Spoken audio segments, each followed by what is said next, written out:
We think this is one of the best budget all-in-ones that we have seen, coming in at $341 with some really good specs. It features a Ryzen 7 7730U, 12 gigs of RAM, and a 1TB SSD, all inside this 27-inch display. But how does it game? In Toast Rose fashion, we're going to benchmark and find out after a word from today's sponsor. If you want to find crazy deals like the one from today's video, you need to shop on the right sites. And that's why you should check out today's video sponsor, Jawa.gg. Jawa is the #1 marketplace for buying and selling PC gaming gear and scoring awesome custom-built systems at some of the best prices out there. One deal I found today is this AMD Ryzen 7 5700X for $130. This is a solid price for a great AM4 CPU to utilize DDR4 RAM with how the market currently is. And what really sets Jawa apart is the peace of mind you get while shopping. Every listing is reviewed, and each purchase comes with built-in buyer protection, so you can feel confident whether you're picking up an upgrade or buying a whole new system. Plus, if you're interested in a pre-built, Jawa's builders put together exceptional gaming PCs using high-quality, off-the-shelf components. You get the craftsmanship and performance of a custom build with the convenience of a pre-built, and at a price that beats most major pre-built brands. Head over to Jawa.gg today and use code TOASTY10 to save 10% off your first order up to $10. Big thanks to Jawa for sponsoring today's video. Now, let's get back to it. So if you want to see like a full in-depth unboxing on this HP all-in-one, I actually did a video on this where I was pairing it with a RC flight sim of all things, so there will be a link somewhere. Yeah, this thing actually ended up being so awesome that we decided let's just make a whole nother video on testing a bunch of games on it. In fact, this is $341, and I promise you guys there's some insane value here that we're gonna show you guys. Now for $341, you're getting a lot of value here. Normally with all-in-ones, you might be confined to this one package, but what you're getting inside that package is really solid. Again, when it comes with an all-in-one, you're getting a display here. You have a 27-inch 1080p display that looks really good, better than the standard normally 24-inch display you see on all-in-ones. It is an adjustable stand that comes built in that you can pivot up and down, move side to side, and all the PC hardware is inside this display. You also get a built-in webcam, which gives you the ability to do conference calls, which we'll have to do a webcam test here in a moment so you guys can see what that looks and sounds like. And again, you're getting all the hardware built in and an included keyboard and mouse that comes with it. So for $341, with all these features and the fact that it comes with an iGPU, Vega 8 iGPU, that is still capable of some light gaming, we're excited to see if this is a good price performance option for someone who wants an office PC that can also do some gaming on the side. All right, so we are inside Windows 11, which did come pre-installed on this all-in-one. We got our Ryzen 7 7730U with Radeon graphics, 8-core, 16-thread. That's a pretty crazy APU. And then we have 12 gigs. It's a weird number, but 12 gigs. And also, this part's crazy, DDR4 RAM. It's probably SODIMM, but I have not fully looked into that, but it is 2 of 2. So we have a 4 gig and an 8 gig, and they're at, oh, and it's also touchscreen. And they are at 3200 mega transfers per second. And then we have a 1 terabyte Kioxia SSD, and I have to look this up because I want to say that it's, yeah, it is an NVMe, I believe, because of the NV there. Yep. I think it's Gen 3, but we'll definitely figure that out. We do have Wi-Fi and Bluetooth built in. So here's the exact, it's an 802.11ax adapter that's Realtek. And then we have our Radeon graphics, which Matt did some research. Interestingly enough, you said you think it's Vega graphics. Yeah, so based on all the research I saw of this APU that is found in laptops as well, it is the Vega 8 graphics you normally would see on like older gen APUs like 5600G or APUs from that era. So it seems like they brought those at the time high-end graphics that were iGPU graphics to this modern CPU. So you're getting more CPU performance than you would when you had these Vega graphics on an older CPU, which normally was the bottleneck. And you can actually take advantage of, well, the Vega graphics that are on board with the auto allocating of VRAM, because it is set to 512 megabytes within default with the all-in-one setup you have going here. But comparing to one that Jackson looked at recently, the 610M, the Vega 8 graphics are actually faster, even though they're older and not RDNA 2 like the 610M graphics. So AMD's iGPU space is a little bit confusing, but what's not confusing is what this thing is going to be capable of when we dive into gaming. Let's do webcam test, I guess? Webcam tests. I actually have not tested this myself. All right, it's going to be live action webcam. I mean, if it's going to be slide up like that, it's got to be good, right? Oh, it's like lagging up the computer. Okay, that's not what I wanted. Wow. Quality's pretty good. Quality is quite crazy here, but again, we have studio lighting shining on it, but I will say, I think it's just like resolution. It's just kind of low. It's like a low megapixel, low res. Probably put some Vaseline on this thing. Let me make sure we're just get her up a little bit. Oh, no, that she just looks like that. All right, sound test, Jonah, shall we? Let's do it. 3, 2, 1. Oh! Ladies and gentlemen, we are past the days of flying planes, and we are now on to some normal gaming. So right now we're just kind of testing out the capabilities of this all-in-one. And so right now we're playing a true classic. This game is called Team Fortress 2. Let's see if I can be a little sneaky and show you guys the settings. So right now we're actually running full 1080p and we're on pretty much maxed out settings. Now this is an older game, but it still is fairly hard to run integrated graphics. Like I would say normally to run high settings 1080p on this game, you really do need like I'd say probably about a $400 or $500 gaming PC in order to get like well over 60 FPS. So, you know, still can be a little bit difficult to run when you're on like these maxed out settings like this. And as you can see, it's not super easy. We're only getting like 50-ish FPS on average, maybe sometimes 60. So I would recommend lowering settings, which, yeah, why not? Let's do it right now. Let's go ahead and go to something a little more respectable for this little baby APU. I mean, you know, the cores and threads are there. It's just the raw gaming performance, basically the APU portion, the graphics portion, the integrated part, not the best. That's just how these older APUs are. I say older, I mean, this is one of the newer ones too. Okay, so now on these like kind of medium settings, a little bit higher highs, maybe a little less lower lows. I mean, yeah, we're seeing like 70s now even. I will say this keyboard does have a little bit of input latency too. It's definitely not a gaming keyboard. And by the way, I'm not even using the gaming mouse because it's pretty bad. It works for like the normal usage. Does not work well. Oh, he got me. Does not work well for gaming because there's just a little bit too much delay, a little bit too much weirdness going on with it. So yeah, it just doesn't work out amazing for this. But you can see we got the Steam overlay up here, and everything's working pretty well. You know, a game like this, we don't really need a ton of RAM or anything, so definitely playable. Let's go ahead and try out another game. All right, ladies and gentlemen. Oh my God, did I just miss that again? I just let Big Daddy score on me.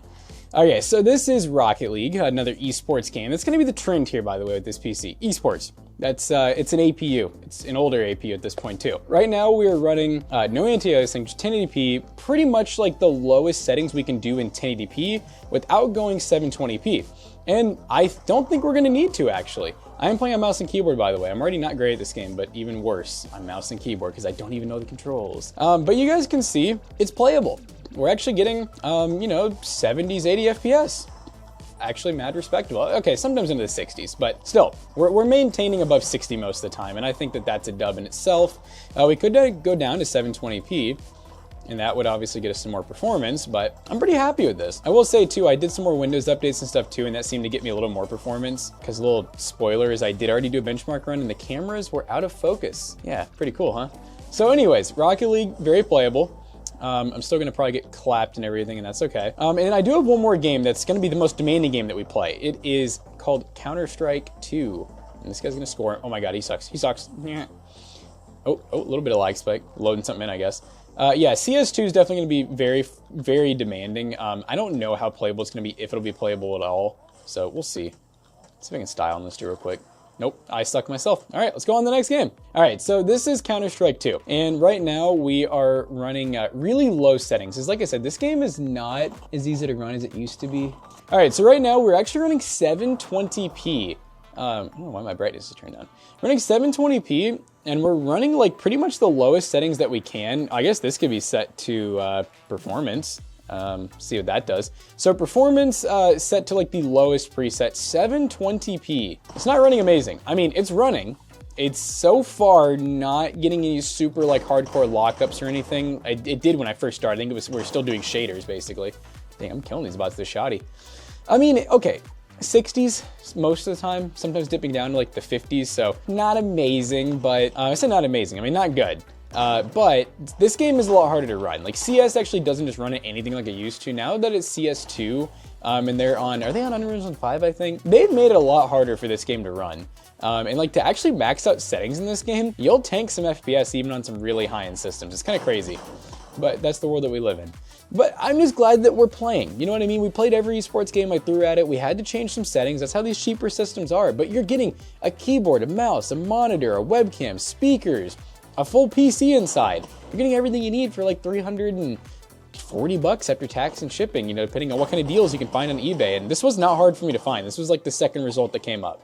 So Very doable. Let's go ahead and run 3D Mark Time Spy and see what type of crazy simper point we get. All right, guys, next game we're testing is Black Mesa, which is basically a remake of Half-Life 1 that was really well done. I just finished my playthrough of it. Very, very well done. Highly recommended. And we're currently running the following settings: 1920 by 1080 on low settings. And again, you could run a little bit higher details because it is basically Half-Life 1, but it is built on a new rebuilt engine that makes the game look a lot better and run, well, more modern. So we still want to run some lower details to maintain good FPS, but as you guys can see, get about 90 to 80 FPS just picking up in this, well, random part of the game. But this looks pretty good. This is another good example. I know Jackson and I preach this all the time of you can get into PC gaming and enjoy a wide variety of games that may not have anything to do with like modern AAA titles, but still get a good experience, because there's a lot of older games and games that are indie games that run really well on anything. So even if you're using this for work and stuff, it's not like you can't play games. You may be limited in certain games, but it's not like you can't play these kind of games and have a good experience doing so. But yeah, this is the FPS is a little up and down. We're about like hundreds at times to 90. You could run higher details, lock this to 60 FPS. Hello, where'd the head crab go? There you go. Lock it to 60 and have a pretty decent experience. It's more than playable for me. I could probably play through this whole game, no problem. I know per Jackson's recommendation, because he did some of the benchmarks earlier, he told me to definitely ditch the mouse because it wasn't great for gaming, which unfortunately could be the case, and I don't go this way. Okay. But that's an easy fix. There's so many different mice you can get on the market nowadays that you don't have to use all the included stuff, especially with the price we pay for this. Get yourself you don't need a Razer mouse. That's the one we're using right now, even though this mouse is about 20 bucks. There's a bunch of different options you can go with. But yeah, maintaining 60 FPS, even loading into new areas, moving around, not too bad. Just dip below 60 at that one time. Let's see, is there any more action up here? I think there is. Oh yeah, there's some Marines up here. Oh wait, no, my bad. Your security guard. I'm so sorry. No, all right. Poor guy. Poor guy got. But hey, Black Mesa, another game that runs pretty well on this APU. Let's try another game. All right, guys, of course, with an ultra budget PC like this, we have to test out Fortnite, and currently we are running some low settings, baby. We are at 720p, 120 FPS cap on performance mode, medium view distance, and low textures. Now, we are playing OG Fortnite. I want to give this thing the best possible chance to maintain a decent FPS average, but we'll see once we land here. APUs have come a long way in terms of how well they perform in Fortnite, especially with that performance profile. So I'm expecting at least a 60 FPS experience, but we'll land here and see how things hold up. And I do apologize, in the sake of making sure we're not losing any performance with any overlay software, we are running just the basic built-in overlay in the top right corner, and I'm gonna kind of narrate the FPS as I can, just so you guys know what we're working with. But on these really ultra budget systems, we just want to ensure we're not losing anything with any sort of background tasks when we have limited resources, and Windows is eating up all of those resources. Speaking of that narration, we're getting 90 to 100 FPS. This is playable. This is definitely playable. I think a lot of Fortnite problems comes down to the initial drop-in, but this ain't bad. This screen ain't bad either. It is not too shabby. It is no high refresh rate gaming display, but when we're pitching the whole, hey, this is a work PC that can do some gaming on the side, shout out to these all-in-ones.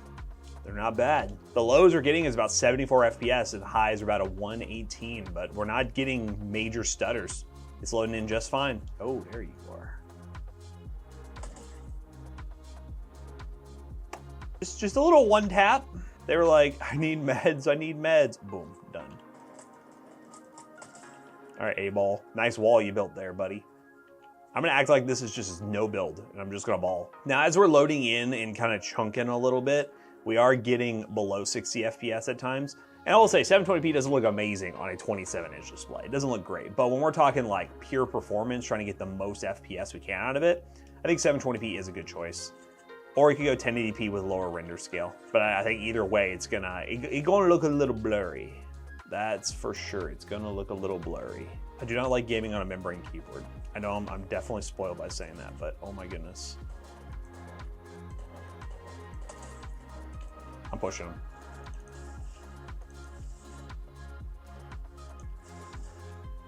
Someone's really dropping in next to me, aren't they? Ah! There was literally somebody falling from the sky. Are they not over here now? Yeah, Fortnite got 5 kills. Not too bad. I will say this would be good for like a kid's experience into Fortnite. You ain't gonna go pro on this setup, but those aren't the expectations when you spend this much money on a screen with a PC built inside of it and all the space savings that comes with that. So let's go ahead and test another game. Hey guys, so we're trying Arc Raiders, which is probably not the best idea in the world. Let me get this volume down. I'm at 45%, it is loud as hell. Shout out to these speakers, by the way, they're pretty dang good. So we're currently running, let's see if I can find graphics here, 720p at 50% render scale with performance FSR on low settings. We are trying to make this work at all means. This don't look great. Can I even make it out of here? Where am I? I'm right here. And if somebody sees me and they want to kill me, they could kill me because this is not ideal. Obviously, we wanted to show you guys what this would run like. It gives you the warning immediately that this is not an ideal experience and you're not gonna have a good time.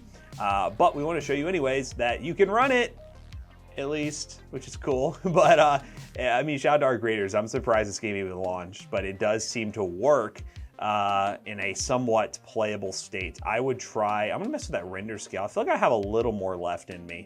I feel like I have a little more left on that render scale. Can I vault? I don't play this game enough. Okay, so I can't do this. Oh, maybe I don't have a little bit left in the render scale. Let's see. Let's hide here for a second.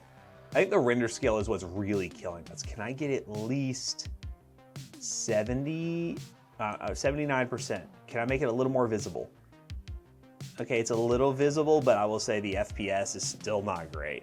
But you can launch it, which is something that I'm pretty impressed for considering the Vega graphics on this that are quite old. So, hey, Arc Raiders runs. Let's see if we can get out of here without losing my inventory. Buddy, I can't even hear you, bro. I only got no headphones on. But this guy seems nice. What a guy. What a nice guy. Arc Raiders, I wouldn't necessarily play on this, but it can run. But you know what? Let's go ahead and test another game. So you guys got to see a lot of benchmarks on this all-in-one PC with its Ryzen 7, and it's pretty impressive for the price. You gotta remember, under $350 after tax and shipping, and at the time of filming this, I actually checked, and you were still able to buy this model. I think it might have gone up by like 10 bucks, which is really crazy, considering it still has 12 gigs of RAM. Yeah, in this market, getting that much RAM and the performance we're getting for the price, you really can't take that for granted. So if you are looking for, let's say, an office PC that can do some light gaming on the side, or a kid's first PC that is capable of gaming, these all-in-ones are definitely one you should take advantage of by using our link down below. It's an affiliate link and it will help us out. But anyways, we hope you guys enjoyed today's video. If you did, make sure you check out our other 2 YouTube channels and also our twitch.tv/toastybros. And do not forget to like, comment, and subscribe. Smile for the camera. See you guys in the next one. Goodbye.